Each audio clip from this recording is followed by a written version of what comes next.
Has time done what Donald Trump could not on the Epstein story?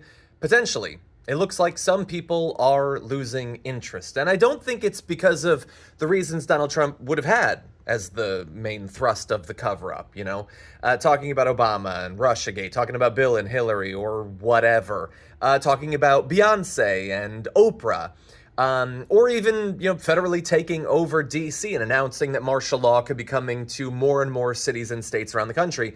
No, it's just maybe the passage of time. Harry Enton, as you can see, is showing that over time, the Google searches for Epstein have gone down by about 89% in less than the last month.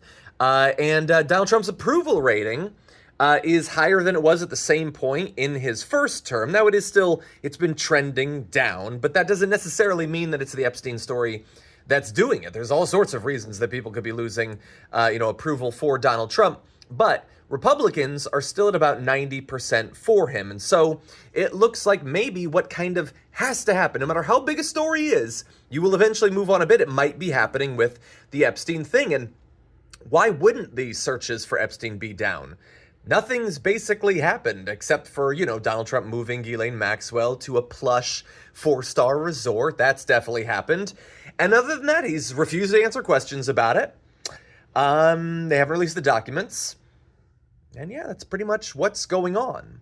Now, this is, of course, not done. There's supposed to be subpoenaing and blah, blah, blah. Things can happen. But let's say that it is done. Let's say that for right now, he's managed to succeed in just waiting it out. We knew that there was always two ends to this story.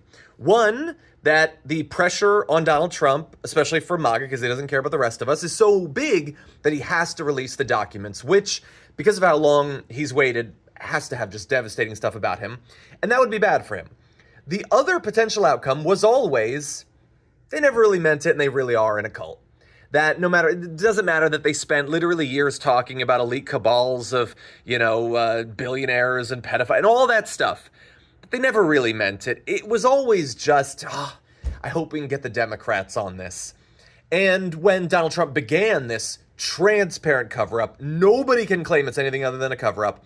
They briefly were like, well, I have talked about this a lot. I guess I need to be consistent. But as it looks more and more like, no, it's just Donald Trump that's going to come out of this looking bad, they've moved on.